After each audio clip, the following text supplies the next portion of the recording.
The thundering hooves of 100 cattle shook the ground as 19-year-old Josephine Taylor stood on the rickety porch of her father's struggling ranch. Her eyes narrowed against the dust cloud rising from the parched earth. The year was 1875, and Shoshone City, Idaho, was experiencing one of the worst droughts in its brief history. While other young women her age were attending socials and searching for husbands, Josephine Joe, to those who knew her, was trying desperately to save the only home she'd ever known. "You're wasting your time, Joe," called Martha Willoughby, the town gossip who happened to be passing by the Taylor ranch on her way to deliver a basket of bread to a neighbor. "A woman has no business running cattle. You do better to find yourself a husband before you're completely unmarriageable." Joe didn't bother to respond, though her jaw tightened as she continued to watch the herd. Her father had been bedridden for months now, following a bad fall from his horse, and the responsibility of the ranch had fallen squarely on her shoulders. The neighboring ranchers, all men, had begun circling like vultures, making offers for the land that amounted to robbery.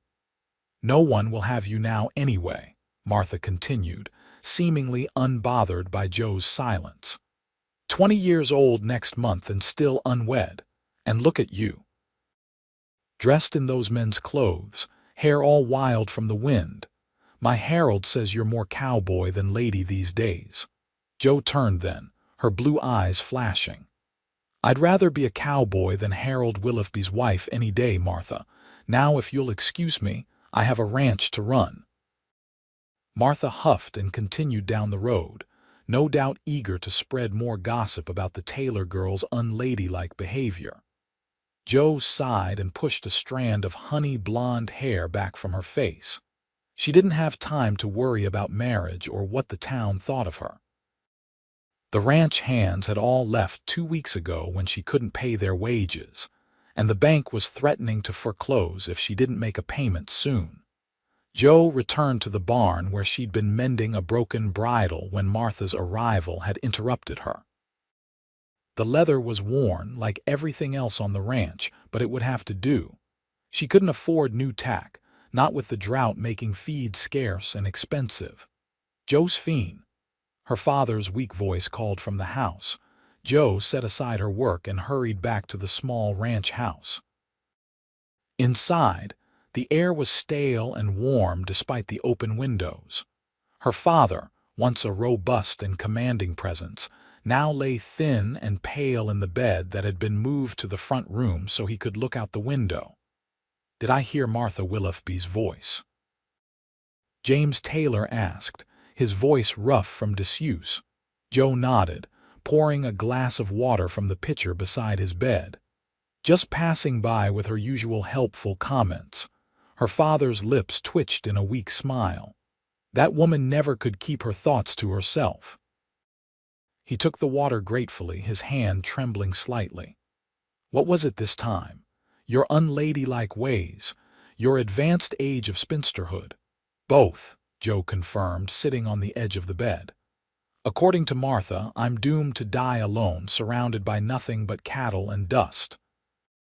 James Taylor's smile faded and concern etched deep lines around his eyes.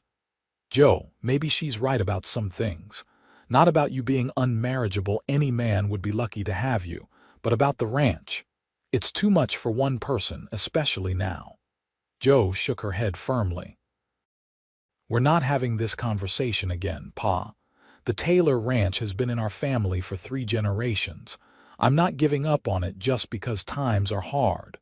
But you're just one woman against nature itself. This drought could last years." "I'll manage," Joe insisted. "The creek on the north pasture still has water. If I can move the cattle there, we might make it until the rains come."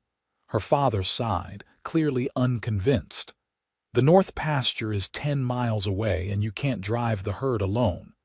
Joe stood, her decision made. "Then I'll find help. There must be someone passing through town looking for work. I'll go into Shoshone City tomorrow and see what I can find." "With what money, Josephine?" her father asked gently. She touched the gold locket around her neck, the only piece of jewelry she owned, containing a tiny portrait of her mother who had died when Joe was just 12. I have Mother's locket.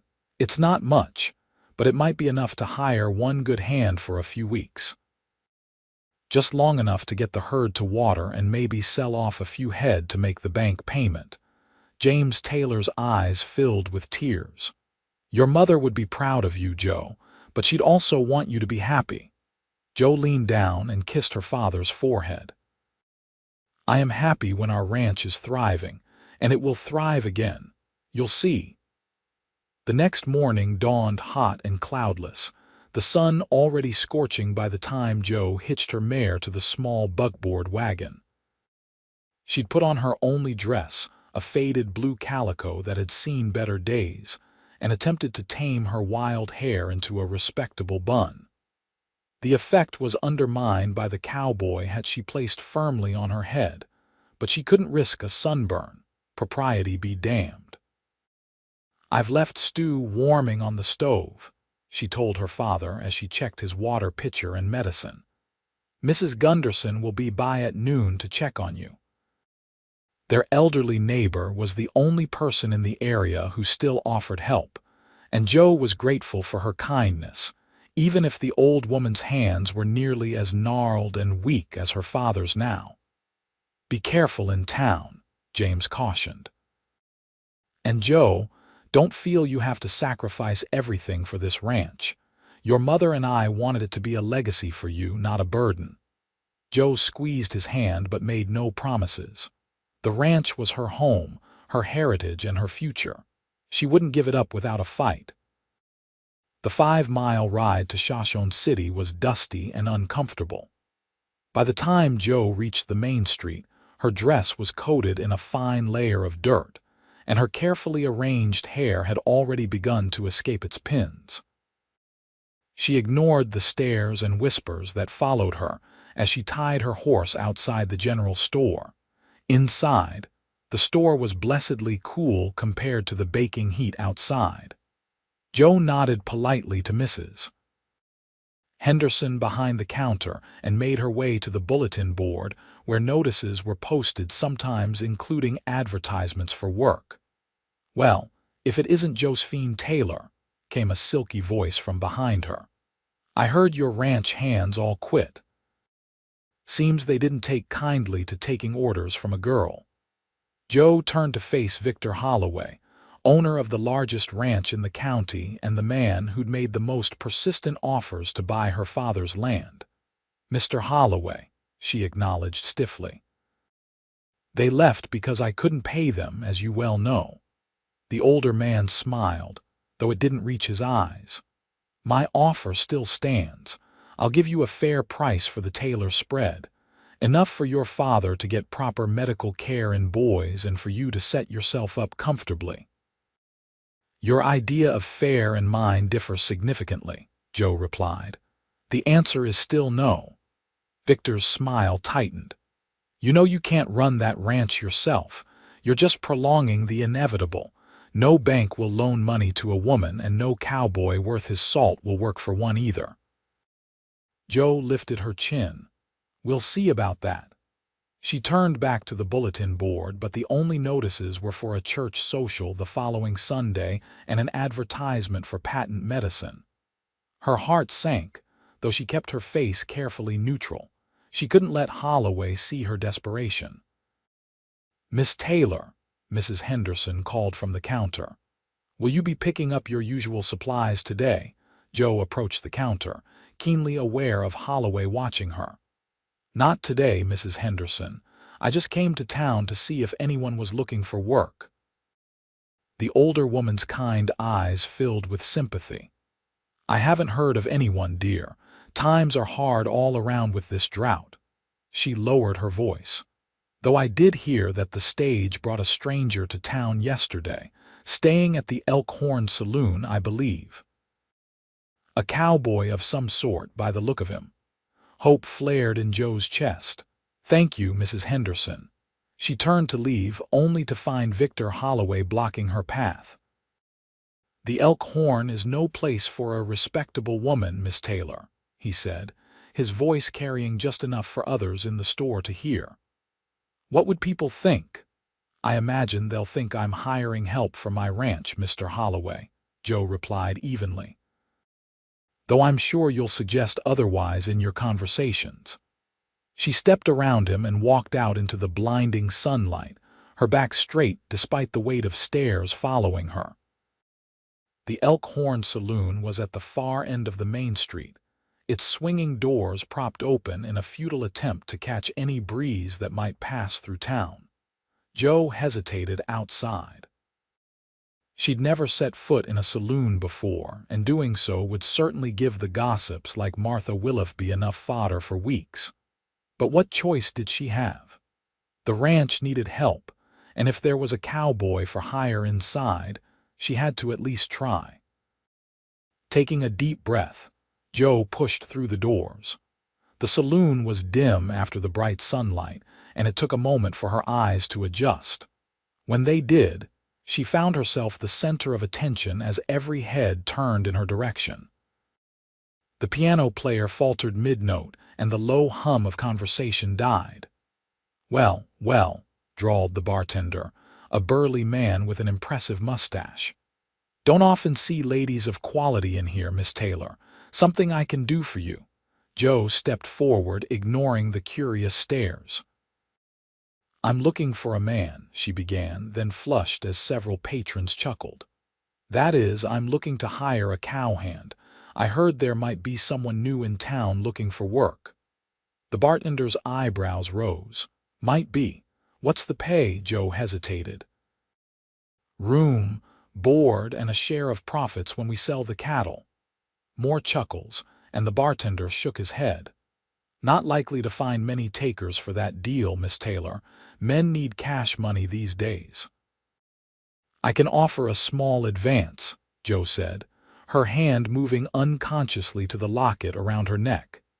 "How small?" came a deep voice from the corner. Joe turned to see a man rise from a table in the shadows. He was tall, with broad shoulders and a lean build that spoke of hard work rather than easy living. As he stepped into the light, she saw he was younger than she'd expected, perhaps mid-20s, with sun-bronzed skin and eyes the color of a summer storm. His dark hair was a bit too long, curling slightly at the ends where it peeked out from under his worn cowboy hat. "Mr. Joe prompted. "Finch. Ethan Finch," he supplied, approaching with a fluid grace that reminded Joe of a mountain lion she'd once seen stalking through the foothills. "Mr. Finch," she acknowledged. "I can offer $5 advance, with more to come when we sell some cattle." It was a pitiful sum, and they both knew it. $5 wouldn't even buy a decent saddle, let alone compensate a skilled cowhand for the work she needed. Ethan Finch studied her for a long moment, his expression unreadable. "That's not much of an incentive, Miss Taylor." "Josephine Taylor of the Taylor Ranch," she replied, squaring her shoulders. "And no, it's not much, but it includes 3 meals a day and a dry place to sleep. The work is hard but honest." The Taylor spread. Ethan raised an eyebrow. "I heard that place was on its last legs. Droughts hit it hard from what folks say." Joe felt heat rise to her cheeks. "We've had difficulties, yes, but we have a plan to save the herd. I just need one good hand to help drive the cattle to the north pasture where there's still water." Ethan glanced around the saloon, then back at Joe. The other patrons had resumed their conversations, though many were still watching the exchange with interest. "Let's step outside," Ethan suggested, gesturing toward the door. Joe nodded and led the way back into the harsh sunlight. Once outside, Ethan tilted his hat back slightly to get a better look at her.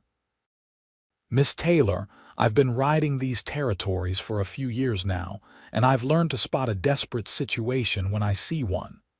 "Your ranch is in trouble, isn't it?" Joe swallowed hard. "Yes," she admitted. "My father is ill. Our hands have left, and the bank is threatening foreclosure if we don't make a payment soon. But the ranch is good land, Mr. Finch. It's been in my family for generations, and I won't lose it without a fight." Something flickered in Ethan's gray eyes, respect, perhaps, or simple curiosity. "And what makes you think you can save it?" "Because I have to," Joe replied simply. "It's all we have." Ethan studied her for another long moment before speaking. "I'll make you a deal, Miss Taylor. I'll help you move your cattle to water and get them ready for sale. In return, you'll give me that $5 now, meals and lodging as promised, plus 20% of whatever you make from selling the herd." Joe's eyes widened. 20% was a significant share, but if he could help save even half the herd, it would still leave enough to make the bank payment and keep the ranch running a bit longer. 15%, she countered. A smile tugged at the corner of Ethan's mouth. 18, and I'll throw in my expertise at negotiating with cattle buyers. You'll get a better price that way. Joe considered this. She'd never sold cattle before. Her father had always handled that part of the business. Having someone who knew the fair market value would be invaluable. "Agreed," she said finally, extending her hand. 18%. Ethan's large hand engulfed hers, warm and calloused. "Deal." He held her gaze for a moment longer than necessary before releasing her hand. "When do we start?" "Immediately," Joe replied. "We've already lost too much time." As they walked toward where Joe had tied her mare, she could feel the weight of stares from townspeople on the street. Martha Willoughby stood outside the millinery, her mouth agape at the sight of Josephine Taylor walking with a strange man she'd clearly just met in a saloon. "Seems we're causing quite a stir," Ethan observed, the hint of amusement in his voice impossible to miss. "Shoshone City thrives on gossip," Joe replied. "By sunset, half the town will be convinced I've hired an outlaw, and the other half will be certain I've found myself a husband." Ethan chuckled, a warm sound that somehow eased some of the tension Joe had been carrying for weeks. "And which would you prefer they think?" Joe glanced at him, surprised by the teasing note in his voice. "Neither, Mr. Finch. I prefer they mind their own business and let me save my ranch in peace." "A reasonable but unlikely wish," Ethan said. He untied a sturdy bay gelding from the hitching post outside the saloon.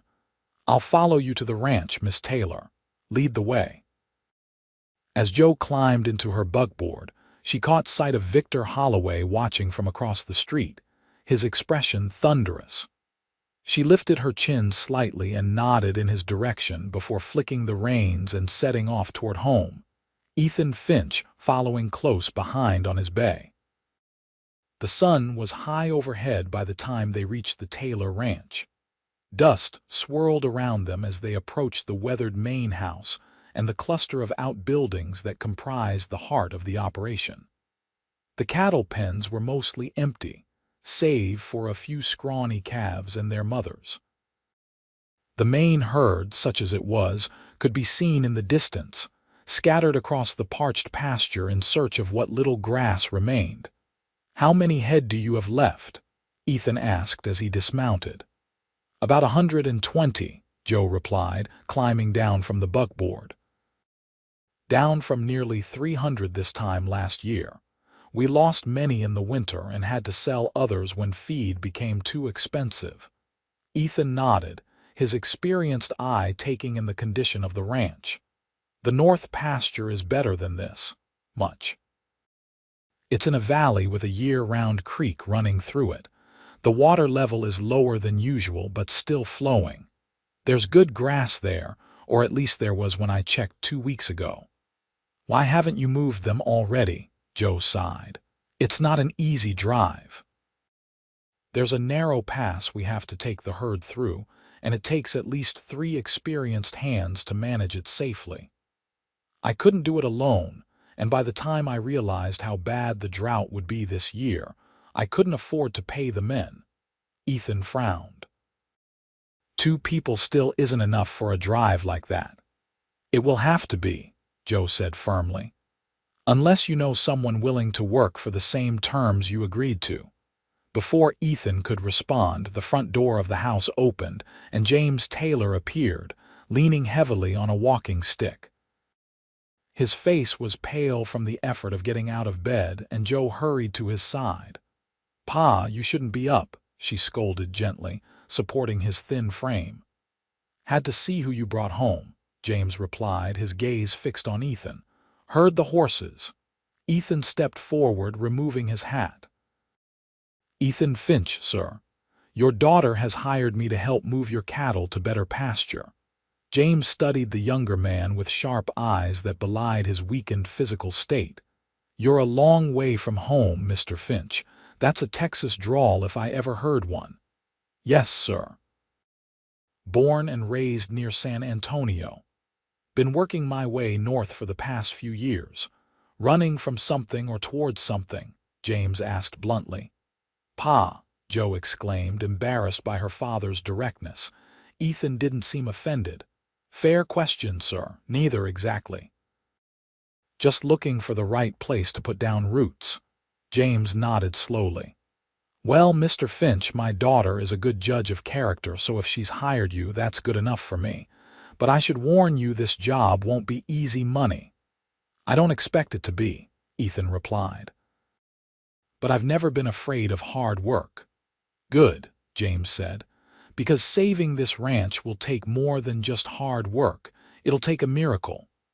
Joe helped her father back inside, settling him in his bed once more. When she returned to the porch, Ethan was still standing where she'd left him, hat in hand, looking out at the struggling ranch. "I'm sorry about my father," Joe said. "He used to be more tactful before his accident. No need to apologize, he's protecting what's his." Ethan turned to face her.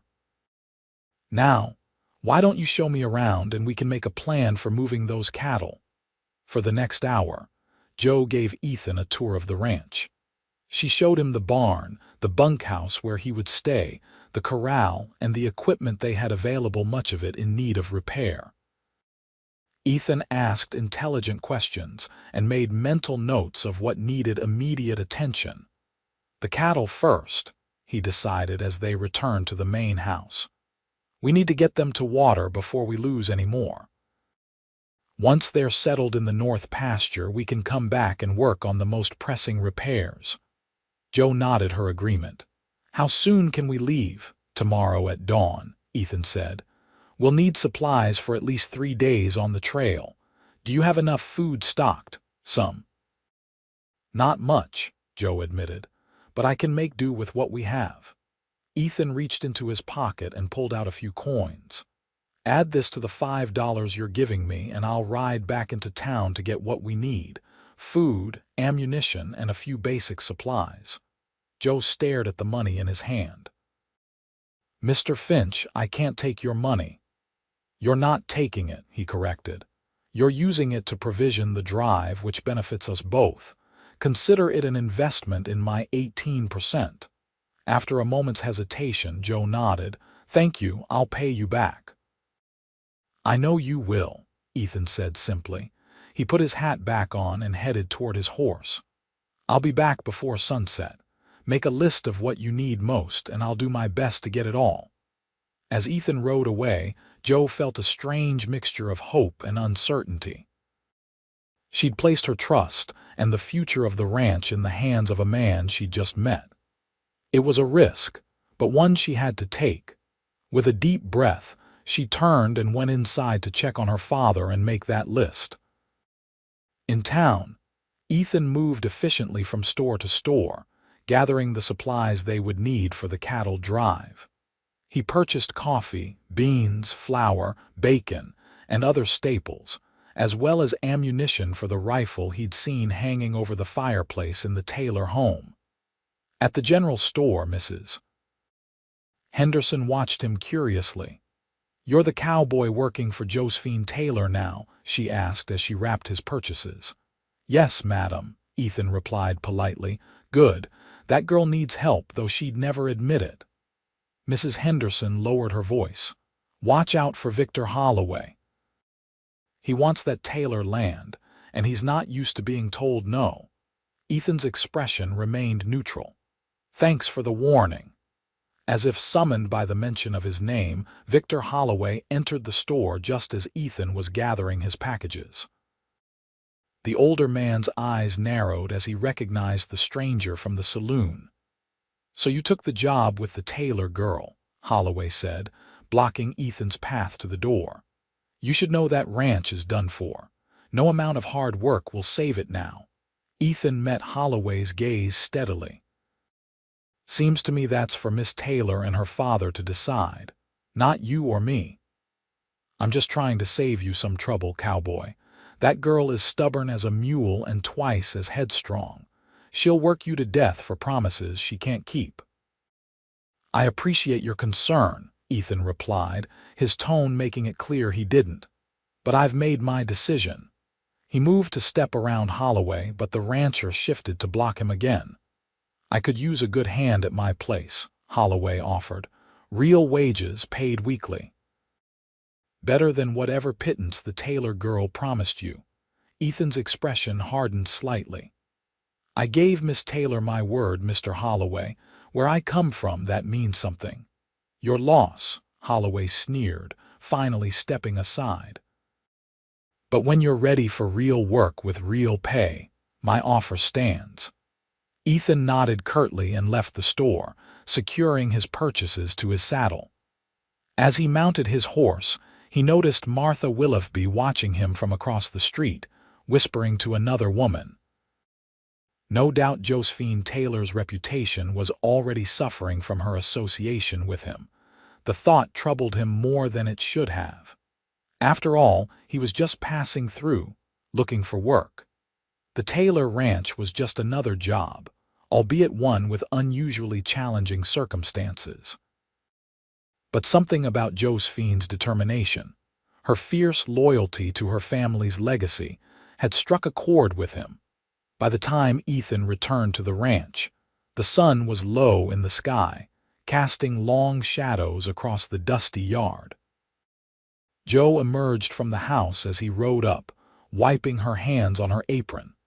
She'd changed back into her practical work clothes, men's trousers, and a loose shirt, and her hair was tied back in a simple braid. "Did you get everything?" she asked as he dismounted. "Most of it," Ethan confirmed, beginning to unload the supplies. "The general store was out of some items, but we have enough to make do." Jo helped him carry the packages inside, where a pot of stew was simmering on the stove, filling the small house with a rich aroma that made Ethan suddenly aware of how long it had been since he'd had a home-cooked meal. "That smells good," he commented as they set the supplies on the kitchen table. "It's not much, just rabbit and whatever vegetables I could coax from the garden," Jo replied. "But it's hot and there's plenty. You must be hungry after the ride to town and back." "I could eat," Ethan admitted with a small smile. Jo glanced toward the front room where her father was resting. "Pa's already had his dinner and is sleeping now. We can eat in the kitchen if that's all right with you." "Of course," Ethan said, helping her unpack the supplies while she ladled stew into 2 bowls. They sat across from each other at the small kitchen table, an oil lamp between them casting a warm glow as the light outside faded. For a few minutes, they ate in silence, both hungry after the long day. "This is good," Ethan said finally, breaking the quiet. "Thank you." Jo smiled, a genuine expression that transformed her face, making her look younger and less careworn. "You're welcome. It's nice to cook for someone who appreciates it. Pa tries, but his appetite isn't what it used to be."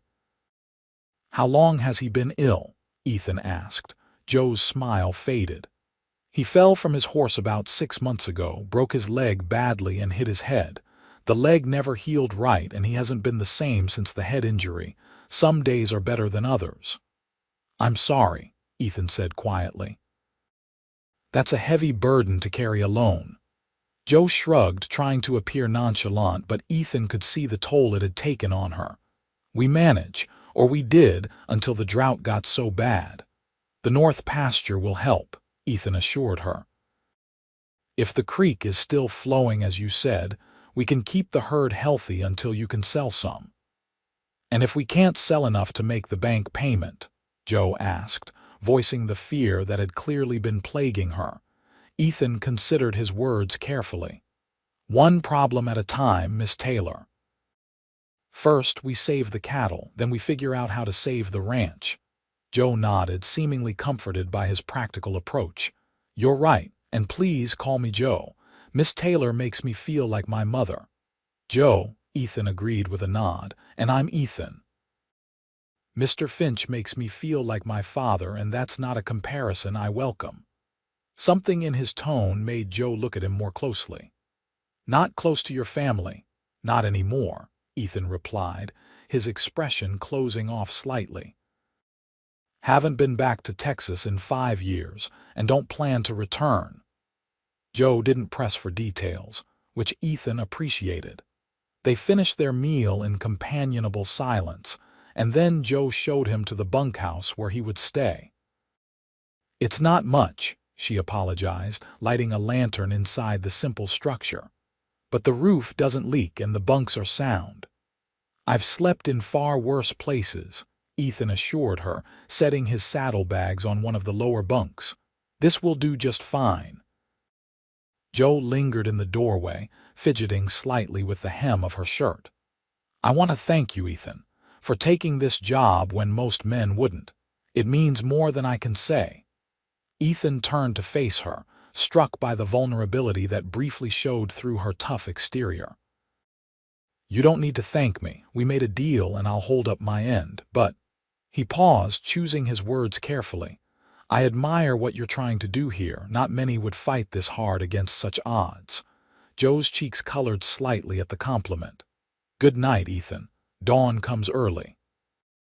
Good night, Joe, he replied, watching as she turned and walked back to the main house, her silhouette outlined against the fading light.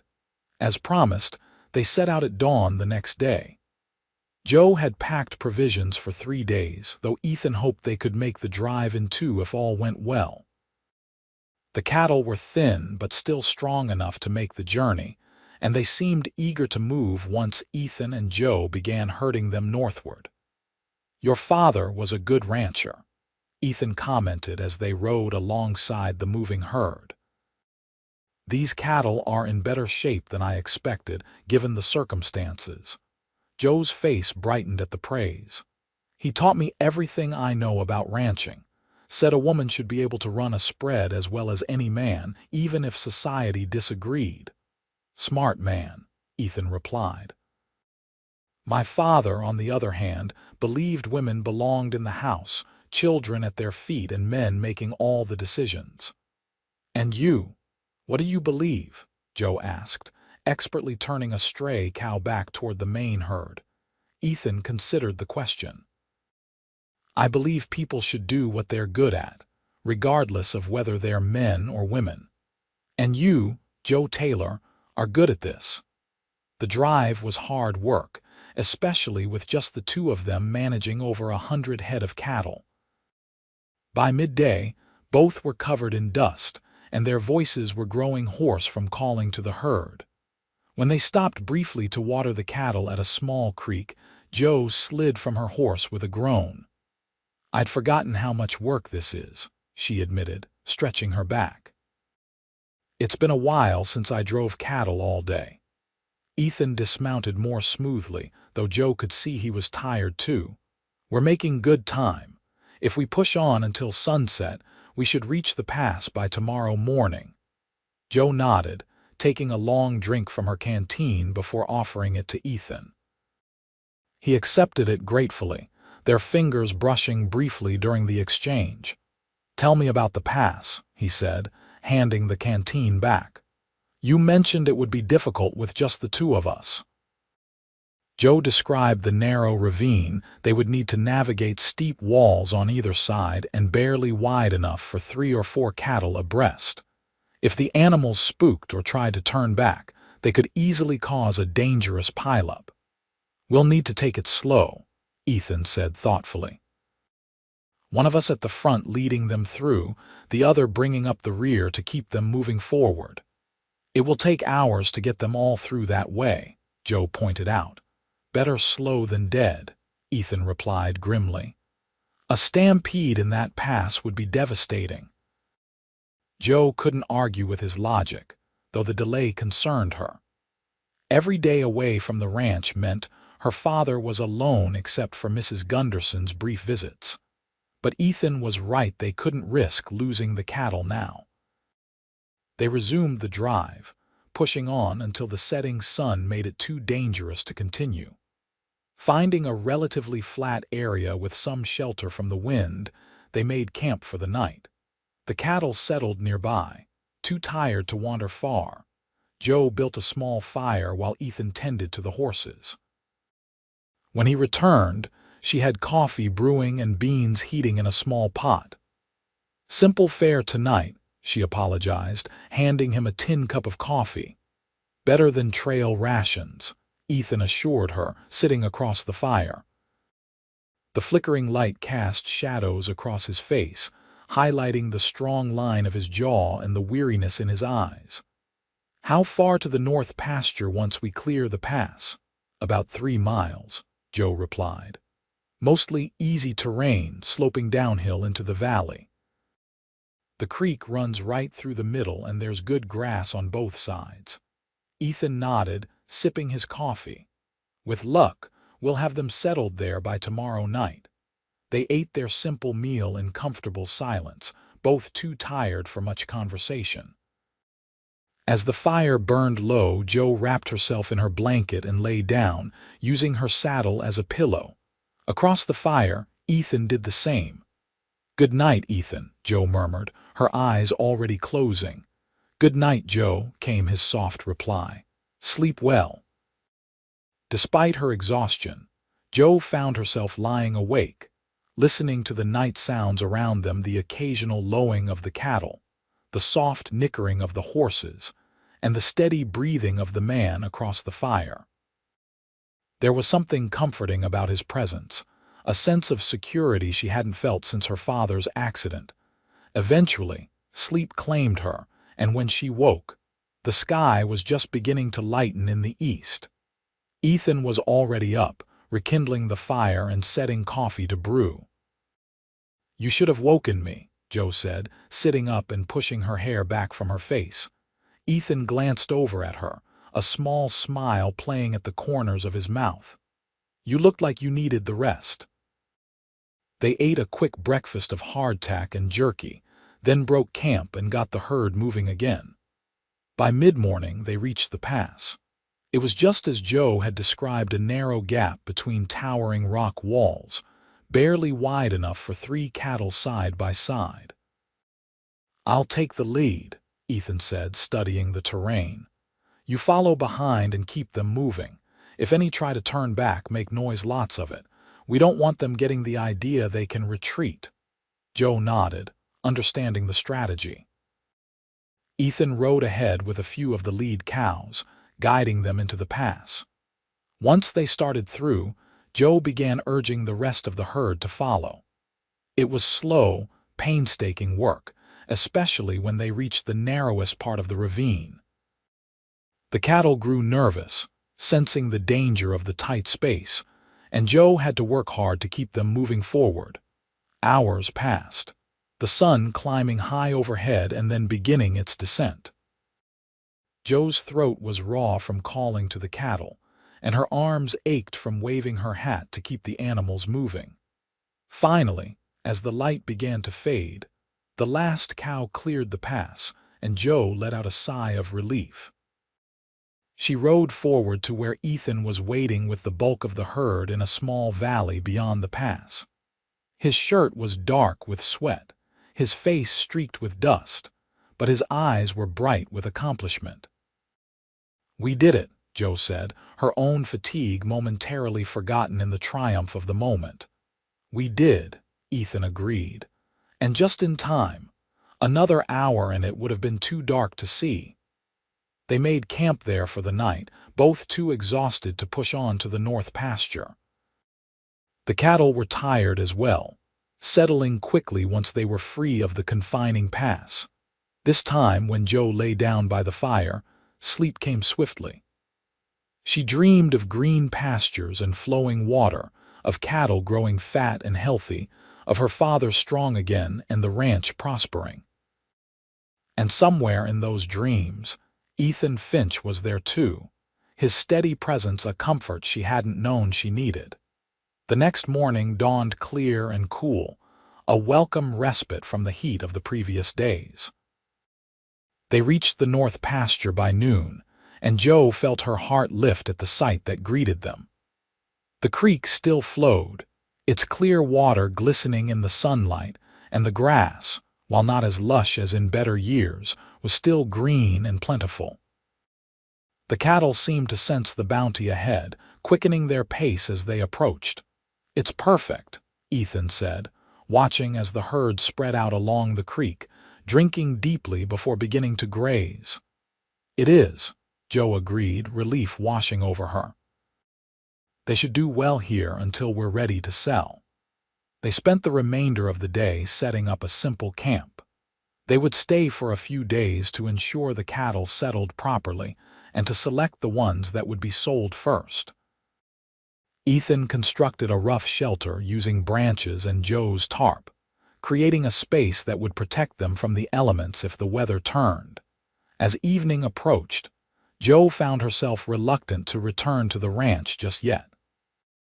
Here, in this green valley with the cattle safe and Ethan's company, the weight of her worries seemed lighter. Back at the ranch, reality awaited her father's illness, the looming bank payment, the repairs that couldn't be delayed much longer.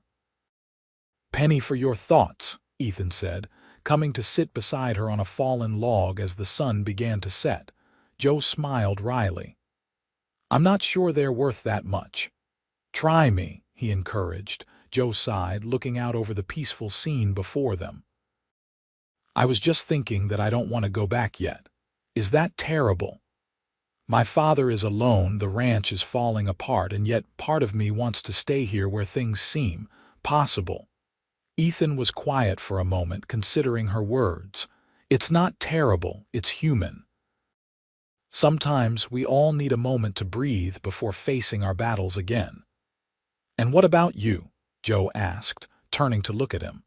"What battles are you avoiding by being here?" The question seemed to catch him off guard. For a moment, Joe thought he might not answer, but then he spoke, his voice low.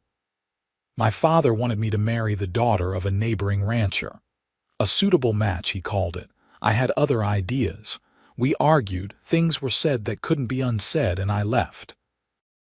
Been drifting ever since, taking work where I can find it." "Do you regret it?" Joe asked softly. Ethan shook his head. "No, the life he wanted for me wasn't the one I wanted for myself. I just haven't quite figured out what I do want yet." They sat in companionable silence as darkness fell. The only sounds the gentle lowing of the cattle and the soft gurgle of the creek. Eventually, they retired to their separate bedrolls beneath the shelter. But Joe lay awake for a long time, thinking about choices and regrets, and the unexpected understanding she'd found in a drifting cowboy from Texas. The next few days fell into a pleasant rhythm. They rose with the sun, checked the cattle, repaired what they could of their makeshift camp, and spent the afternoon selecting the animals that would fetch the best price at market. In the evenings, they sat by the fire, sharing stories of their lives and dreams. Joe learned that Ethan had grown up on a prosperous ranch near San Antonio, the only son among 3 daughters. His father had groomed him from boyhood to take over the family business, never considering that Ethan might want something different. "What did you want?" Joe asked one evening as they shared the last of a rabbit Ethan had managed to shoot that morning. Ethan poked at the fire with a stick, sending sparks dancing into the night air. "To see more of the world than just Texas." To make my own way, build something of my own rather than inheriting my father's life. And have you seen the world, I mean? Parts of it, Ethan replied with a small smile. More than I would have if I'd stayed. I worked cattle drives up to Kansas, spent a winter in Colorado, rode with a hunting party in Wyoming. He glanced at her. What about you? Did you ever want something beyond the ranch? Joe considered the question. No one had ever asked her that before. It had always been assumed she would marry someday and leave the ranch to her husband's care. I love the ranch, she said slowly. It's my home, my heritage. But sometimes I wonder what it would be like to see San Francisco or Chicago or even New York City. To wear a fine dress and attend a real theater performance or ride in a train across the country. She laughed softly. Silly dreams for a rancher's daughter. Not silly, Ethan corrected. Dreams keep us going when times are hard. On the fourth day, they agreed it was time to return to the ranch. The cattle were settling well, and they needed to begin preparations for taking some to market. They left early, riding hard to make it back before nightfall. As they approached the Taylor ranch, Joe felt a mixture of relief and apprehension. Relief to be home, to check on her father, but apprehension about what challenges awaited. To her surprise, there was a buggy outside the house, one she recognized as belonging to Dr. Green from Shoshone City. Something's wrong, she said, spurring her horse forward. They galloped the remaining distance to the house, dismounting quickly and rushing inside. Dr. Green was just emerging from the front room, his medical bag in hand and a grave expression on his face. "Doctor," Joe said, her heart racing. "My father, he's stable now," Dr. Green assured her quickly. "Mrs. Gunderson sent for me when his fever spiked yesterday. Pneumonia, I'm afraid. I've given him medicine to help, but at his age and in his weakened condition." He didn't need to finish the sentence. Joe knew what pneumonia could do to someone as frail as her father. "How long has he been ill?" she asked, moving toward the front room. "Mrs. Gunderson says the fever started the day after you left," the doctor replied. "She's been with him as much as possible, but she had to return home at night." Joe felt a wave of guilt wash over her. She'd been enjoying her time at the North Pasture while her father had been fighting for his life. "Thank you for coming, doctor," she said, her voice steadier than she felt. "What can I do for him, doctor?" Green gave her instructions for managing the fever and ensuring James took the medicine he'd left. As the doctor prepared to leave, he paused, looking from Joe to Ethan, who had remained quietly in the background. "Miss Taylor, I know this is difficult timing, but Mr. Holloway asked me to remind you that the bank payment is due in 10 days. He mentioned something about being willing to make arrangements if you've reconsidered his offer for the ranch." Joe's jaw tightened. "I'm sure he did." "Please tell Mr. Holloway that I haven't forgotten the payment, and I haven't changed my mind about selling." After the doctor left, Joe went to her father's bedside. James was sleeping fitfully, his breathing labored and his face flushed with fever. She placed a cool cloth on his forehead, her heart aching at how much more frail he seemed after just a few days. Ethan appeared in the doorway, his expression somber. "What can I do?" Joe looked up at him gratefully. "Would you mind taking care of the horses? I need to stay with him." "Of course," Ethan agreed. "And I'll see about getting some food prepared. You need to keep your strength up too." As Ethan turned to leave, Joe called after him. "Ethan, thank you for everything." He nodded once, his eyes conveying understanding that went beyond words. For the next 2 days, Joe rarely left her father's side. The fever raged, breaking only briefly before returning with greater intensity. Ethan took over the ranch chores, bringing meals to Joe and sitting with James when she needed to rest. On the third night, as a storm gathered outside, James's fever broke for good. His breathing eased and he opened his eyes, recognizing Joe for the first time since their return. "You're back," he whispered, his voice weak but clear. "Yes, Pa," Joe said, tears of relief filling her eyes. "We got the cattle to the north pasture. They're safe now." James managed a small smile. "Good girl. Always knew you could do it." He drifted back to sleep, but this time it was the peaceful rest of healing rather than the restless sleep of fever. Joe finally allowed herself to step outside for a breath of fresh air. She found Ethan on the porch, watching the lightning flash across the distant hills. "His fever broke," she told him, exhaustion evident in her voice. "The doctor was right, he's too stubborn to give up." "Like daughter, like father," Ethan observed with a gentle smile. Joe leaned against the porch railing, suddenly too tired to stand. Ethan moved quickly to her side, supporting her with a strong arm around her waist. "You need rest," he said firmly. "You've barely slept in days." "The bank payment," Joe protested weakly. "We need to get the cattle to market, only 7 days left." "I'll handle it," Ethan promised. "You sleep. Trust me, Joe." And in that moment she realized she did trust him completely and without reservation. It was a startling realization, but she was too exhausted to examine it closely. "All right," she agreed, allowing him to help her to her room. At the doorway, he paused, his hand lingering on her arm. "Sleep as long as you need to. I'll be here when you wake up." The simple promise meant more to Joe than any grand declaration could have. She nodded, too tired for words, and closed the door behind her.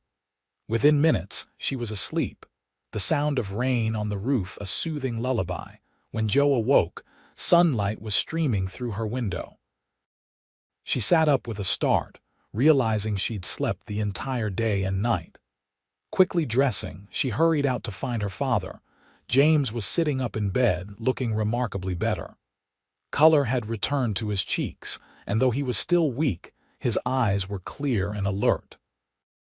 "Good morning, sleeping beauty," he teased as Joe entered the room. "Your young man said not to wake you until you were ready." "He's not my young man," Joe protested automatically, though the words felt hollow even to her own ears. James raised an eyebrow but didn't contradict her. "He's been taking good care of things while you rested.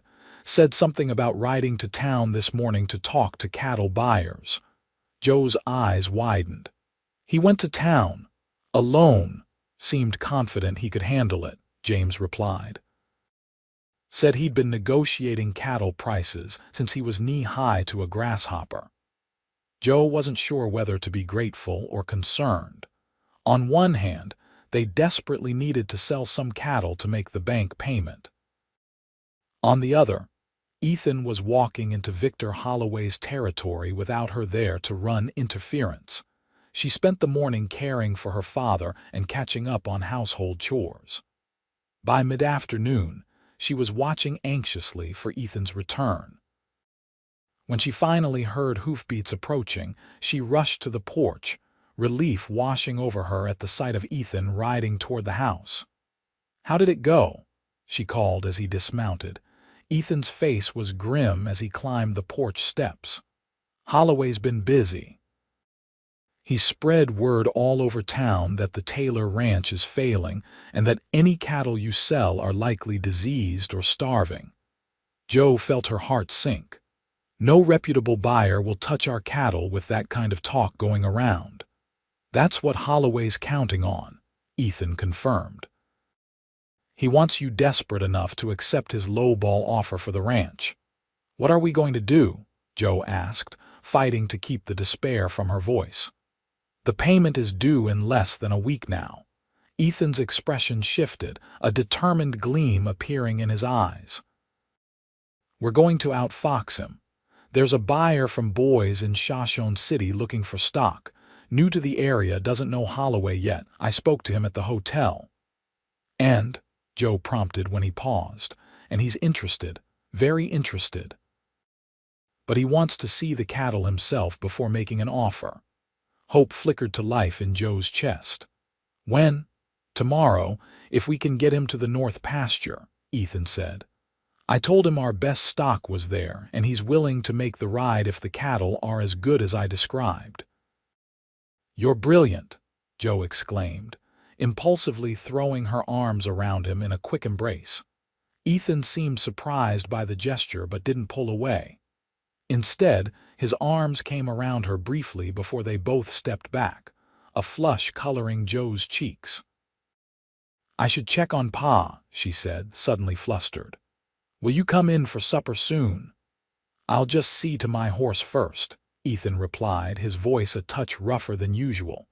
That night, over a simple meal of cornbread and stew, they made plans for the following day. Ethan would ride to town at dawn to escort the buyer to the north pasture. Joe would stay with her father, whose improved condition still didn't allow for him to be left alone for long periods. "I should be there for the sale," Joe argued. "It's my ranch, my cattle." "Your father needs you more right now," Ethan countered gently. "And trust me, Joe, I'll get you a fair price. Better than fair." James, who had been listening from his bed in the front room, called out, "Let the man do what he does best, Josephine. From what I've seen, he's a shrewd negotiator." Joe sighed, recognizing the wisdom in their words even as she chafed at not being present for such an important transaction. "All right, but I want to know everything: how many head, what price, all of it."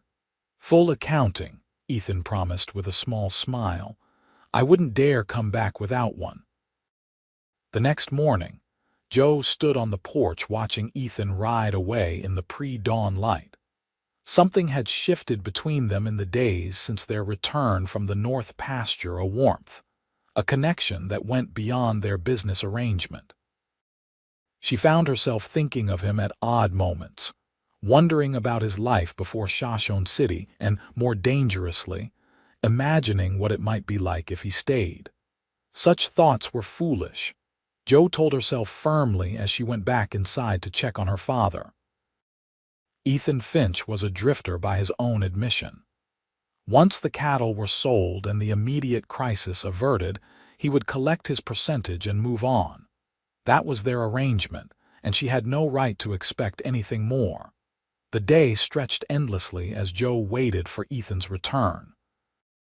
She kept herself busy with chores, trying not to watch the sun's slow progress across the sky. Her father noticed her restlessness, but mercifully refrained from commenting on it. It was nearly sunset when Joe heard riders approaching. She stepped onto the porch, shading her eyes against the golden light of the setting sun. Ethan was returning, and he wasn't alone. Beside him rode a well-dressed man who could only be the cattle buyer from Boys. What surprised Joe was the third rider, Victor Holloway himself, his expression thunderous. "What's happening?" James called from inside, sensing Joe's sudden tension. "It's Ethan with the buyer," she replied, "and Victor Holloway." Before James could respond, the three men reached the house. Ethan dismounted first, a barely contained smile playing at the corners of his mouth. "Miss Taylor," he said formally, though his eyes conveyed a different message entirely.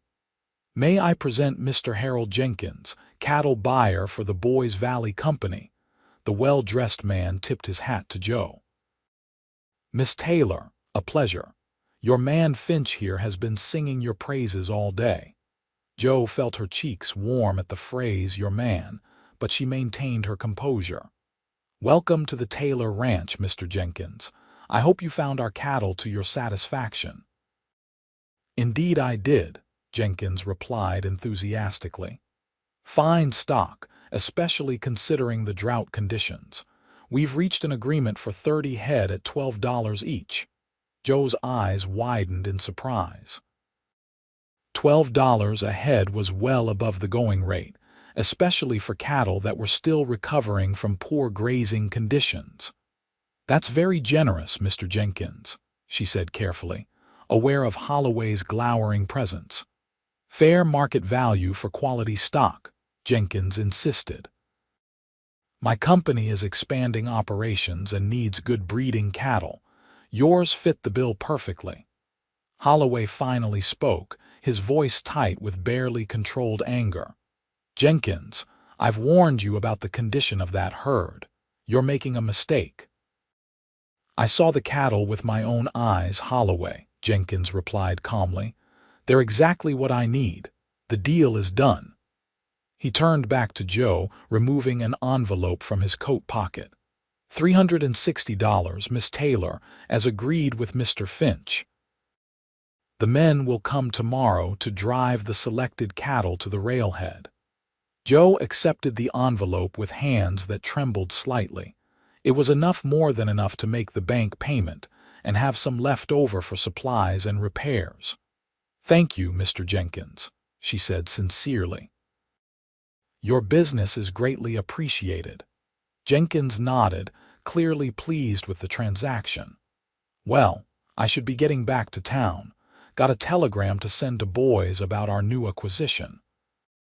He tipped his hat once more to Joe, nodded to Ethan, and deliberately ignored Holloway as he mounted his horse and rode away.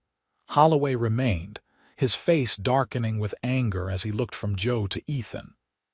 You'll regret crossing me, he said, his voice low and menacing. Both of you. The only regrettable thing here is your attempt to sabotage an honest business transaction, Ethan replied evenly. Miss Taylor's cattle are healthy and fairly priced. Your lies didn't work this time. Holloway's eyes narrowed. This time, he repeated, but there's always next time, isn't there? That bank payment buys you a reprieve, Miss Taylor, not salvation. This drought isn't ending anytime soon, and you're still a woman trying to run a man's business. Joe straightened her spine, meeting Holloway's gaze directly. This woman just outsmarted you, Mr. Holloway. I'd keep that in mind before you make any more predictions about my future. For a moment, Holloway looked as though he might say something more, but instead, he yanked his horse's reins and galloped away, dust billowing in his wake. As the sound of hoofbeats faded, Joe turned to Ethan, her eyes bright with a mixture of gratitude and amazement. $12 a head. How did you manage that? Ethan's smile finally broke free, transforming his face. Jenkins is new to the area but not to the cattle business. He recognized good stock when he saw it, and he's not intimidated by Holloway like the local buyers. But that's still above market price, Joe pressed. I may have mentioned that another buyer was interested, Ethan admitted with a mischievous glint in his eye. Created a bit of competitive spirit. Joe laughed, the sound pure and joyful, releasing weeks of tension. You really are a shrewd negotiator. I told you I'd get a fair price, Ethan reminded her, his own expression softening as he watched her happiness. Fair? It's miraculous, Joe exclaimed, clutching the envelope of money. This will cover the bank payment with enough left over for feed and some repairs. And my 18%, Ethan added with a wink. Worth every penny, Joe assured him, her smile fading slightly as she remembered their arrangement. Now that the immediate crisis was averted, would he be leaving? The thought brought an unexpected ache to her heart. Before she could dwell on it further, James called from inside. Are you two going to stand out there all evening, or is someone going to tell me what happened? They shared a laugh and went inside to share the good news with her father. James listened with growing amazement as Ethan recounted the day's events, including Holloway's failed attempt to dissuade the buyer. That was well done, son, James said when Ethan finished, the endearment slipping out naturally. Very well done indeed. Joe saw a flicker of emotion cross Ethan's face at her father's words, pleasure, perhaps, or a deeper feeling she couldn't quite name. It struck her that, for all his competence and confidence, Ethan Finch might be just as hungry for belonging as she was for security. The next morning, Joe counted out Ethan's share of the cattle sale, $64.80. a substantial sum for a few weeks' work. She placed the money in an envelope and found him in the barn, repairing a broken stall door. "Your percentage," she said, holding out the envelope. As promised, Ethan wiped his hands on a rag before accepting it. "Thank you." An awkward silence fell between them. Joe wanted to ask if he was leaving now, but the words stuck in her throat. Ethan seemed equally at a loss, examining the envelope without opening it. "I was thinking," Joe finally began. "The barn roof still needs fixing, and the corral on the west side is falling apart. If you'd be interested in staying a bit longer, I could use the help. I can't pay much, but—" "Yes," Ethan interrupted, his answer coming quickly. "I mean, I'd be happy to stay and help with repairs. No need to decide about payment right away." Relief washed over Joe, followed by a warmth that had nothing to do with the morning sun streaming through the barn doors. "Good. That's good." Their eyes met and held for a long moment, something unspoken passing between them. Then Ethan cleared his throat and turned back to the stall door. "I should finish this before Jenkins's men arrive for the cattle," he said. "Of course," Joe agreed, backing toward the barn door. I'll go see about breakfast." As she walked back to the house, Joe couldn't suppress a smile. Ethan was staying, at least for now. It wasn't a declaration or a promise of forever, but it was a beginning. And for today, that was enough. Over the next 2 weeks, life at the Taylor Ranch settled into a new routine. Joe made the bank payment, silencing Holloway's threats for the time being. Ethan worked tirelessly on repairs, his skilled hands bringing new life to the weathered buildings. James continued to recover, gradually regaining his strength until he could sit on the porch for a few hours each day, offering advice and encouragement. Together, they began to plan for the future, not just surviving the drought, but thriving despite it. Ethan suggested digging a new well closer to the house and constructing a windmill to help with irrigation. Joe mapped out a smaller vegetable garden that could be more efficiently watered. James contributed ideas for breeding the remaining cattle to produce hardier calves better suited to the harsh conditions. It was during one such planning session, as they sat around the kitchen table one evening, that Mrs. Gunderson arrived with news from town. "Martha Willoughby's been busy with her gossip again," the elderly woman announced without preamble, settling her ample frame into a chair Joe hastily pulled out for her. "Says you two are living in sin out here, and that's why you haven't been to town for the Sunday service these past weeks." Joe felt her face flame with embarrassment. "That's ridiculous. Ethan stays in the bunkhouse, and besides, Pa is here." "Since when has truth ever stopped Martha's wagging tongue?" Mrs. Gunderson replied with a snort. "She's just sour because her precious Harold has been making eyes at the new schoolteacher." James chuckled from his place at the head of the table. "Martha always did enjoy stirring up trouble. Remember when she spread that rumor about the Methodist minister and the widow Johnson?" "As if I could forget," Mrs. Gunderson said, rolling her eyes. "Poor Reverend Phillips couldn't show his face for weeks without blushing." Ethan remained quiet during this exchange, but Joe noticed a troubled expression cross his face. Later, after Mrs. Gunderson had gone home with a basket of fresh eggs as thanks for her visit, Ethan found Joe on the porch watching the stars come out. "I should move on," he said without preamble. Joe turned to him in surprise. "What? Why?" "The gossip in town," Ethan explained. "It's not fair to you or your father.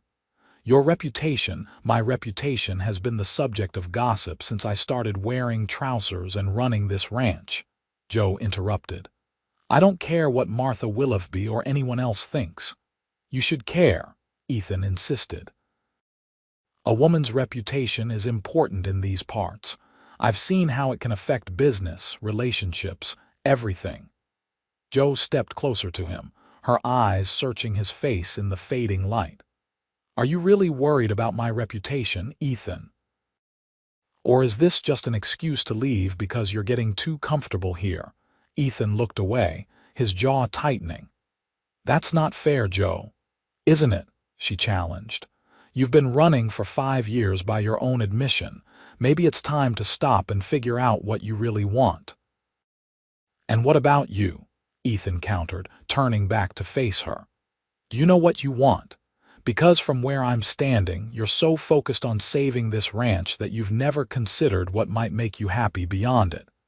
The words struck home, leaving Joe momentarily speechless. Was he right? Had she been so consumed with preserving her family's legacy that she'd never truly considered her own desires? Before she could formulate a response, they heard James calling from inside. The moment broken, they went in to see what he needed, the conversation left unfinished between them. The next day, an uneasy tension hung in the air as they went about their chores. Joe found herself watching Ethan when he wasn't looking, trying to decipher his thoughts. Was he making plans to leave? The idea brought a sharp pain she wasn't prepared for. By mid-afternoon, Joe couldn't stand the uncertainty any longer. She found Ethan by the corral, mending a section of fence. "I know what I want," she said without preamble. Ethan looked up, clearly startled by her sudden appearance and declaration. "What? Last night you asked if I know what I want," Joe reminded him. "I do. I want this ranch to succeed. I want my father to recover his health. And I want you to stay, not just to help with repairs or the cattle, but because—" She faltered, gathering her courage. "Because you make me happy, Ethan Finch. Happier than I've been in a very long time." Ethan set down his tools, his expression softening as he took a step toward her. "Joe, you don't have to say anything right now," she hurried on. "I just wanted you to know. Whatever you decide, whether to stay or go, I wanted you to know that." She turned to leave, her heart pounding in her chest, but Ethan caught her arm, gently turning her back to face him. "I've been running so long, I'm not sure I remember how to stay in one place," he admitted, his voice low and vulnerable in a way she'd never heard before. "But when I'm with you, Joe, I find myself wanting to learn." Hope bloomed in Joe's chest. "You do?" Ethan nodded, his hand still on her arm, his touch warm through the fabric of her shirt. "I do. I just don't know if I have the right to ask you to take a chance on a drifter with nothing to his name but a horse and saddle." "You have more than that," Joe corrected softly. "You have courage, intelligence, kindness. You have a way of making me believe that anything is possible, even saving a struggling ranch in the worst drought in memory."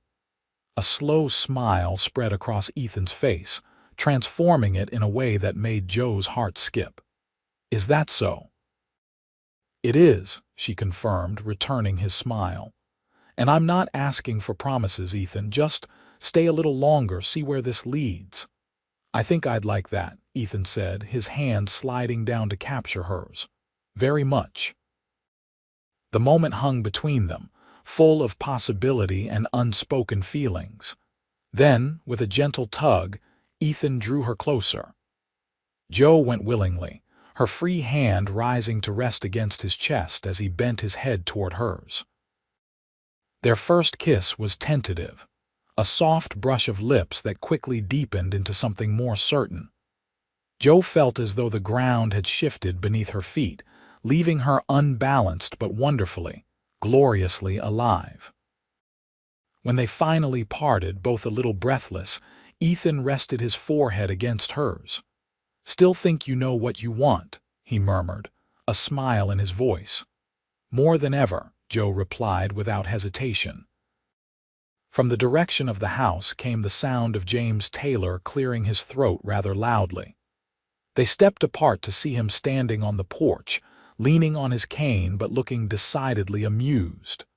"Don't stop on my account," he called with a grin. "Just thought you might want to know Martha Willifby's buggy just turned onto our road. Might want to look a bit less." engaged when she arrives. Joe groaned, but couldn't suppress a laugh. Perfect timing as always, Martha. Ethan squeezed her hand once before releasing it. To be continued, he promised, his eyes conveying much more than his words. Martha Willoughby's visit was predictably filled with thinly veiled criticisms and probing questions. She examined the improvements to the ranch with surprised approval, her eyebrows rising notably when she observed Ethan's skilled carpentry on the new porch steps. "You seem to have found quite the handyman, Josephine," Martha commented, her tone suggesting she believed his talents extended beyond repair work. "Will he be staying on permanently?" "Mr. Finch and I have a business arrangement," Joe replied evenly. "He's helping restore the ranch in exchange for room, board, and a percentage of profits." "Business arrangement," Martha repeated skeptically. "Is that what they're calling it these days?" James, who had been relatively quiet during Martha's visit, suddenly spoke up. "Mrs. Willoughby, I may be recovering from illness, but I assure you my hearing and my wits are intact. If you've come here to insult my daughter and our guest under the guise of a social call, perhaps it's time you took your leave."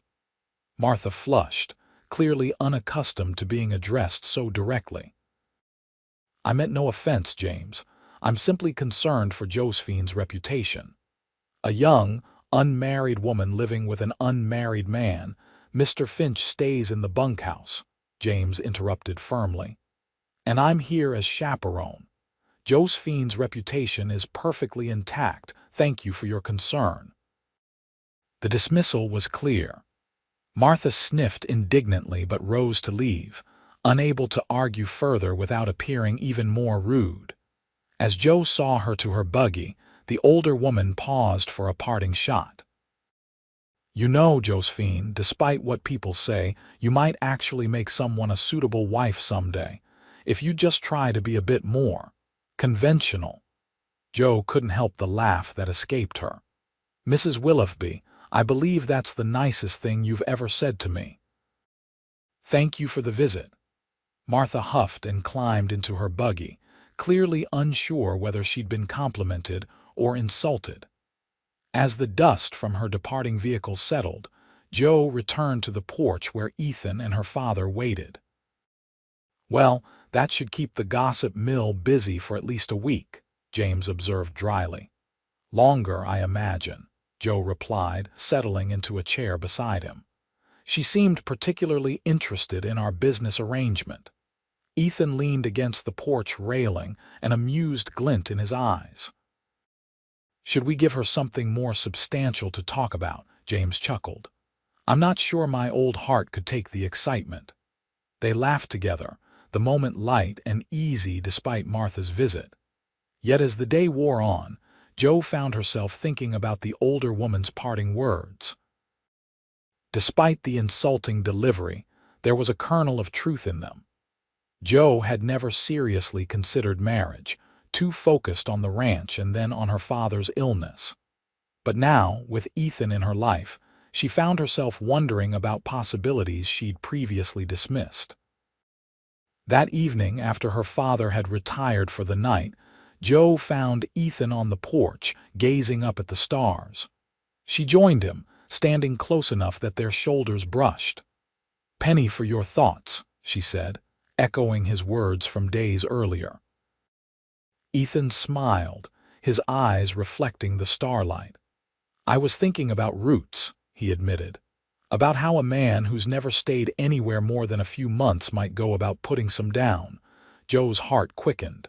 "And have you reached any conclusions?" "A few," Ethan replied, turning to face her. "First, that roots need good soil to flourish. Second, that they grow stronger when nurtured. And third," he reached out to tuck a strand of hair behind her ear, his touch lingering on her cheek, "that I've never wanted to plant them anywhere until now." Joe leaned into his touch, her eyes holding his. "Are you saying what I think you're saying, Ethan Finch?" "I'm saying I love you, Josephine Taylor," Ethan said simply. I love your strength, your determination, your kindness. I love the way you fight for what matters to you. And if you'll have me, I'd like to stay and build a life here with you." Joy bubbled up within Joe, so intense it almost hurt. "I love you too," she whispered. "And yes, I'll have you. 1,000 times yes."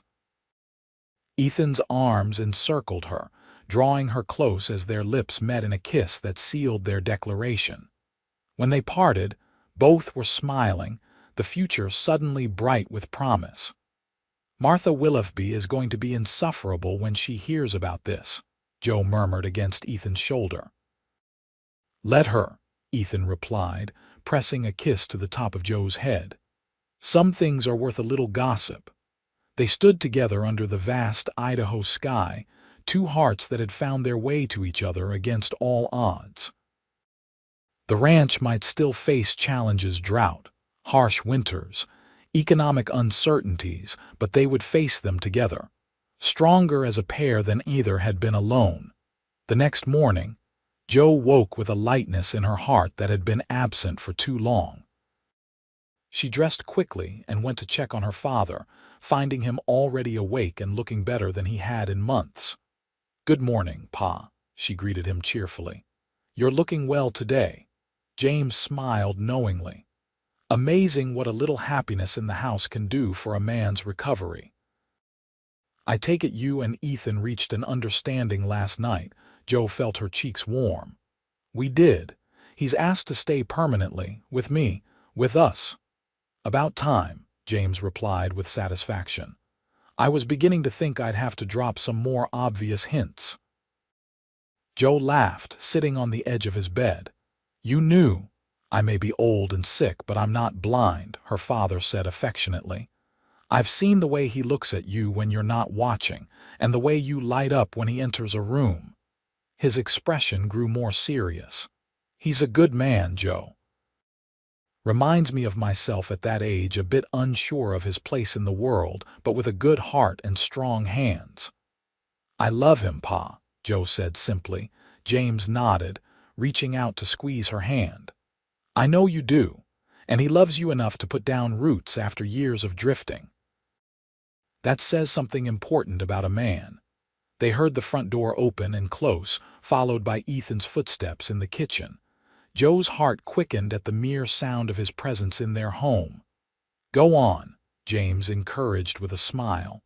"Don't keep him waiting on my account." "I'll be up for breakfast shortly." Joe kissed her father's cheek and went to find Ethan, who was stoking the kitchen stove to life. He looked up as she entered, his face breaking into a smile that made her heart flutter. "Good morning," he said, straightening to his full height. "I thought I'd get the coffee started." "Good morning," Joe replied, closing the distance between them to plant a quick kiss on his lips. "Pa knows, by the way, about us." Ethan chuckled, his arms coming around her waist. "I suspected he might. He's an observant man." "He approves," Joe added, resting her hands on Ethan's chest. "Very much." "That's a relief," Ethan said, though he didn't look particularly surprised. "I was planning to speak with him today to formally ask his blessing." Joe raised an eyebrow. "Were you now? And what exactly were you planning to ask his blessing for?" Ethan's expression grew more serious, though his eyes remained warm. "For his daughter's hand in marriage, if she'll have me." "I know it's fast, Joe, but when you know something's right—" "Yes." Joe interrupted, her heart so full she could barely contain it. "Yes, I'll marry you, Ethan Finch." His answering smile was radiant as he lifted her off her feet in a joyful embrace, spinning them both around the small kitchen. Their laughter mingled, filling the once solemn house with the sound of happiness. When he set her down, Ethan reached into his pocket and pulled out a small object. "I've been carrying this for years," he explained, opening his palm to reveal a simple gold ring with a small pearl set in its center. "It was my grandmother's. She gave it to me before she died, said I should save it for when I found the woman I wanted to spend my life with. I've been waiting for the right moment to give it to you." Joe's eyes filled with tears as Ethan took her hand and slipped the ring onto her finger. It fit perfectly, as if it had been made for her all along. "It's beautiful," she whispered, admiring how the pearl caught the morning light. "Like its new owner," Ethan replied softly. From the doorway came the sound of James clearing his throat. "I believe this is the part where I'm supposed to act surprised and possibly outraged that a young man is proposing to my daughter without speaking to me first." They turned to find him leaning on his cane, his eyes twinkling with amusement despite his stern expression. "Sir, I was planning to ask your permission formally," Ethan began, but James waved him off. "And I was planning to give it," the older man replied with a grin. "Though I would have enjoyed making you squirm a bit first. Now, is there coffee to go with this celebration, or are we expected to toast your engagement with well water?" The three of them shared a hearty laugh as Joe hurried to finish preparing breakfast. As they ate together, they began to make plans not just for a wedding, but for the future of the ranch and their life together. "We should marry soon," Ethan suggested, "before the winter sets in. That way we can face the cold season together properly. Eager, aren't you?" James teased, though his smile was approving. Ethan didn't deny it. "When you've spent years wandering, sir, and finally find where you belong, there's no sense in delaying happiness." Joe squeezed his hand across the table. 2 weeks, she proposed. "That will give us time to prepare and for word to spread so people can attend if they wish." 2 weeks it is, Ethan agreed. "Though I doubt Martha Willoughby will need that long to inform the entire county." True to their prediction, news of the engagement spread through Shoshone City like wildfire. By the time Joe and Ethan rode into town 3 days later to make arrangements with the minister, it seemed everyone knew of their plans. "Josephine Taylor," called Martha Willoughby from the steps of the general store. "Is it true? Are you really marrying this cowboy you've known for barely a month?" Joe exchanged an amused glance with Ethan before replying. "Yes, Mrs. Willoughby. Mr. Finch and I are to be married in 11 days' time. You're welcome to attend the ceremony if you wish." Martha's expression was a comical mixture of shock and vindication. "Well, I must say I never thought I'd see the day. You, of all people, settling down with a husband." "Life is full of surprises," Joe replied mildly. "Indeed it is," agreed Martha, her gaze shifting assessingly to Ethan. "Though I must admit you could have done worse, Josephine. At least he appears to know his way around a ranch." Coming from Martha, this was high praise indeed. Joe bit back a laugh. "Thank you, Mrs. Willoughby. We think so too." As they continued toward the church, Joe noticed the changed way people regarded them. The whispers and sidelong glances that had followed her for years had transformed into smiles and nods of approval. It was as if her decision to marry had suddenly made her acceptable in the eyes of Shoshone City's residents. "Remarkable what a difference an engagement ring makes," she observed to Ethan as they approached the church. "Suddenly, I'm respectable." Ethan squeezed her hand. "You were always respectable, Joe. They just didn't have the sense to see it."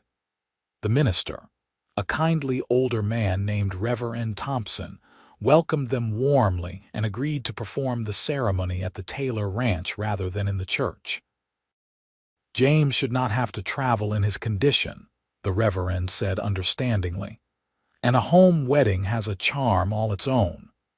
With the date set and the minister secured, Joe and Ethan visited the general store to order supplies for the wedding feast. Mrs. Henderson was effusive in her congratulations.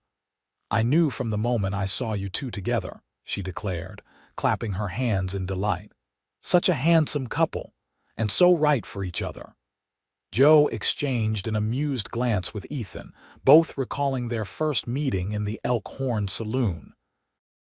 Mrs. Henderson's revisionist history was kind.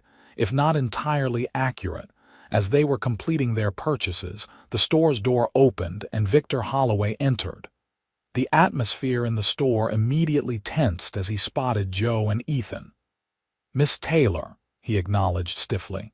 "Mr. Finch. I hear congratulations are in order."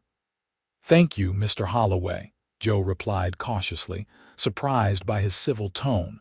Holloway's expression remained hard, but there was a hint of grudging respect in his eyes.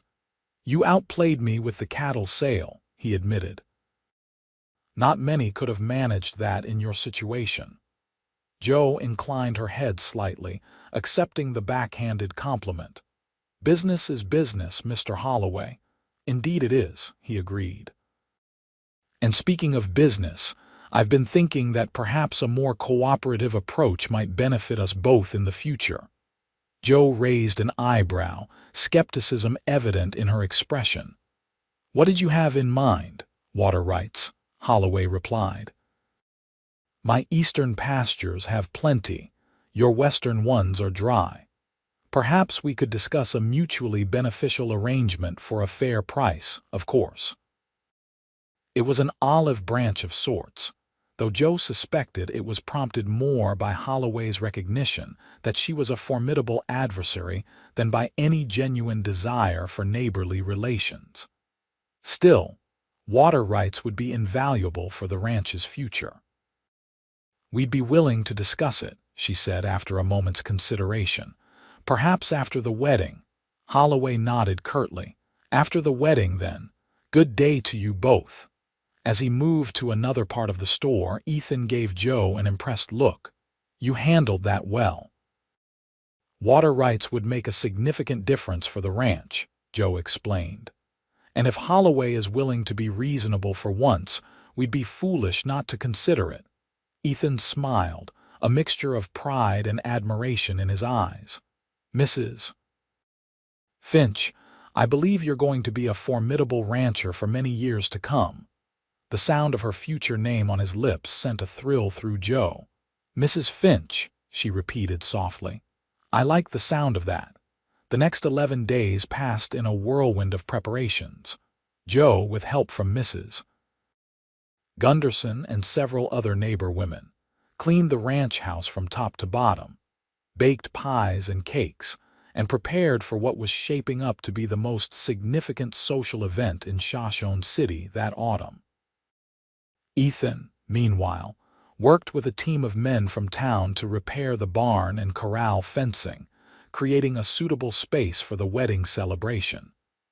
James Taylor supervised from his chair on the porch, his strength returning a little more each day.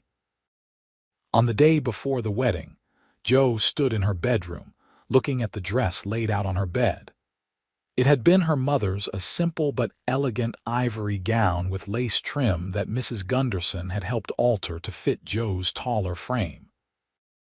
Beside it lay the locket she had once considered selling to hire help for the ranch. Now it would serve its intended purpose, a memory of her mother on Joe's wedding day. A knock at the door drew her attention. "Come in," she called, expecting Mrs. Gunderson with more wedding details to discuss. Instead, it was her father who entered, walking with a cane but upright and steadier than she had seen him in months. "Pa," she said in surprise, "you shouldn't be exerting yourself climbing the stairs." James waved off her concern. "I wasn't about to miss seeing my daughter the day before her wedding." He moved to stand beside her, his gaze falling on the dress. "Your mother would be so proud to see you wearing this tomorrow." "I wish she were here," Joe said softly. James put an arm around her shoulders. "She is in her way. In the locket she left you, in the strength she passed on to you, in the way you hold your chin up when faced with a challenge." He paused, his eyes growing misty. "She always said you'd find your own path, even when others doubted. And look at you now, saving the ranch, finding a partner worthy of you, proving all those naysayers wrong." Joe leaned her head against her father's shoulder, blinking back tears. "I couldn't have done it without you, Pa."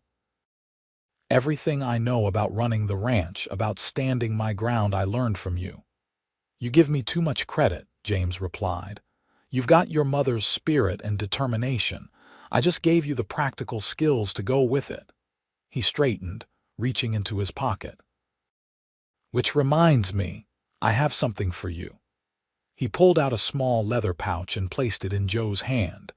Inside was a pair of earrings, delicate gold drops with small pearls that matched the ring Ethan had given her. "They were your grandmother's," James explained. "I've been saving them for your wedding day." Joe carefully removed the earrings, holding them up to catch the light. "They're beautiful, Pa, thank you." "They'll look perfect with your mother's dress and locket," James said with satisfaction. "Now, if you don't mind helping your old father back downstairs, I believe your groom is returning from town with the last of the supplies for tomorrow." Together, they made their way downstairs just as Ethan's wagon pulled up outside. Joe felt her heart lift at the sight of him, still slightly amazed that this man, this kind, strong, capable man, had chosen her, just as she had chosen him. Ethan jumped down from the wagon, his face lighting up when he saw Joe on the porch.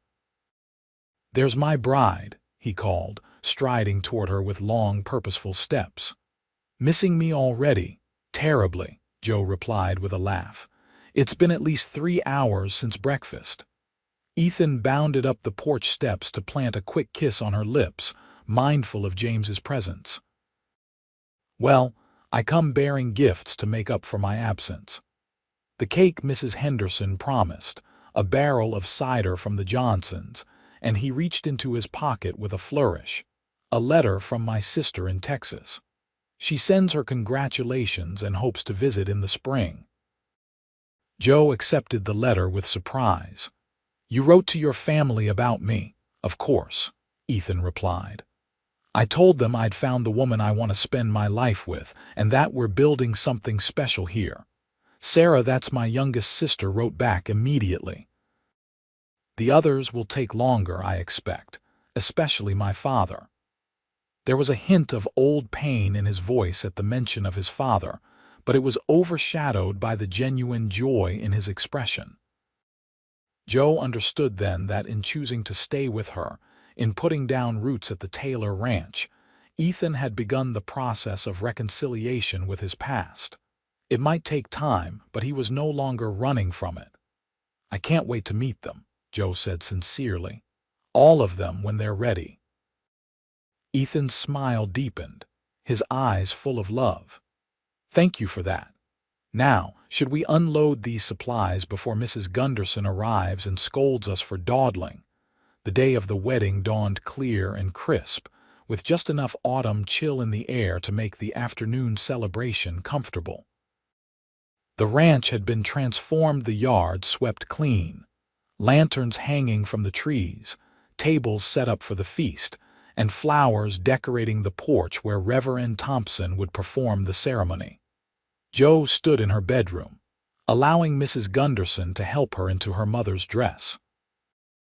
The older woman worked in silence, her gnarled fingers deftly fastening buttons and adjusting the fall of fabric until everything was perfect. "There," Mrs. Gunderson said finally, stepping back to admire her work. "You look beautiful, child. A proper bride." Joe turned to the small mirror on her dresser, barely recognizing the woman who looked back at her.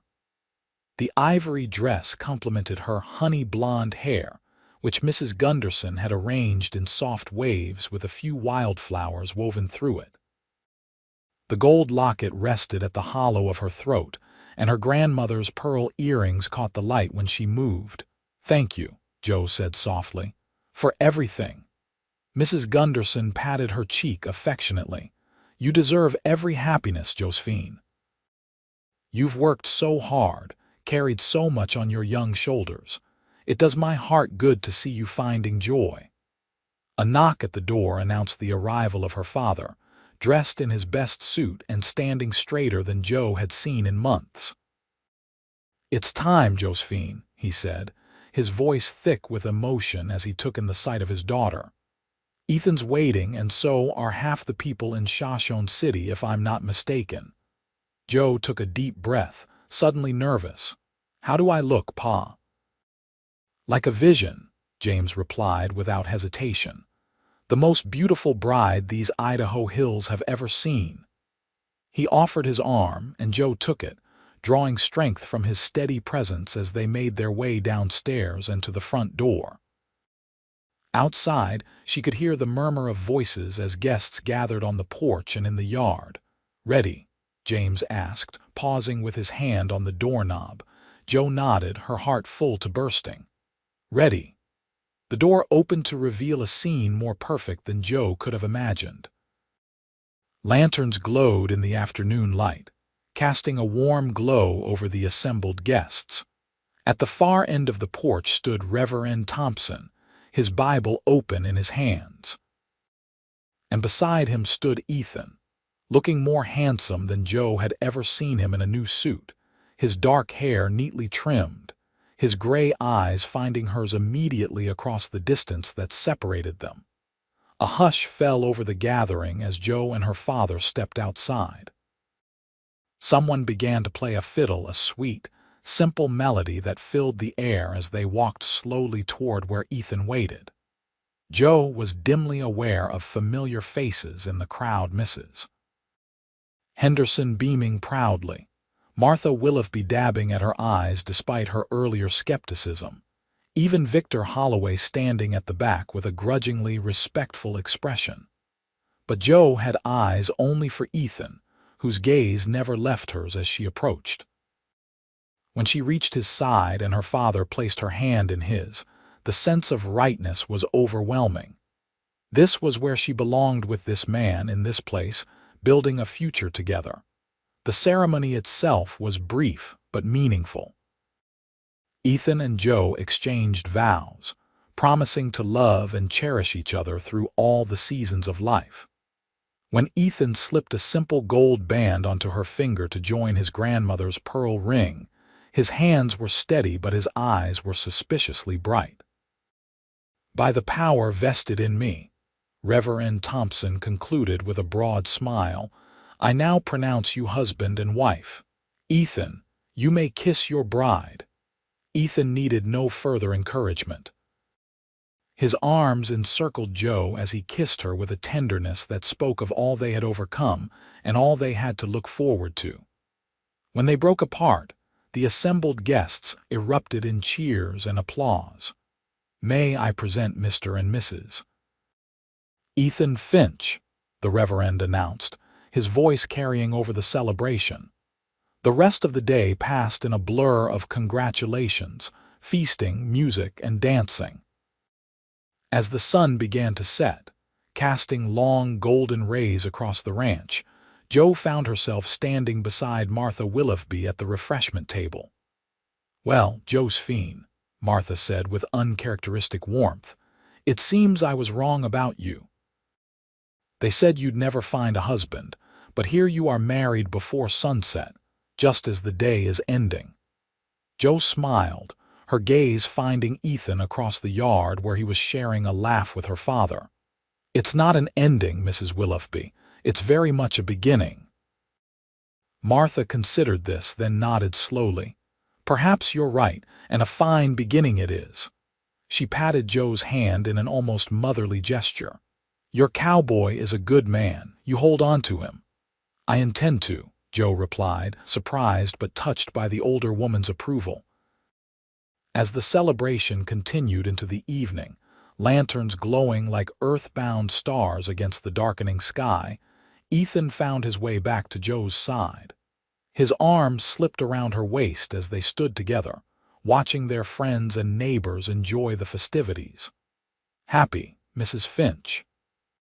he asked, pressing a kiss to her temple. "Happier than I ever thought possible, Mr. Finch," Joe replied, leaning into his embrace. "And you?" "I'm standing here with the most beautiful, courageous woman I've ever known, who just happened to agree to be my wife," Ethan said, his voice warm with emotion. "This ranch may have been struggling when I arrived, but I'd say it's the richest land in Idaho tonight." Jo turned in his arms to face him, her eyes reflecting the lantern light and something deeper, a love and contentment that filled her entire being. Who would have thought that hiring a drifting cowboy would lead to this? "I did," came James Taylor's voice as he joined them, leaning more heavily on his cane after the long day but looking happier than Jo had seen him in years. "The moment I saw him looking at you like you hung the moon and stars, I knew. Some things are just meant to be." As night fell fully over the Taylor Finch ranch, most of the guests began to depart, calling final congratulations and well wishes. James retired to the house, leaving the newlyweds to say goodbye to the last of their friends. Finally, they were alone, standing together on the porch where they had been married just hours before. "So," Ethan said, taking both of Jo's hands in his. "What now, wife?" Jo smiled up at him, her heart so full she thought it might burst. "Now we build our life together, husband. Day by day, season by season. Starting tonight," Ethan suggested, a mischievous glint in his eye as he swept her into his arms. Jo laughed as he carried her toward the house, toward their future. "Starting tonight," she agreed. In the years that followed, the Taylor Finch Ranch would face its share of challenges: harsh winters, economic downturns, and yes, more droughts. But it would also know abundant harvests, the patter of children's feet, and the deep, abiding love of two people who had found in each other exactly what they needed.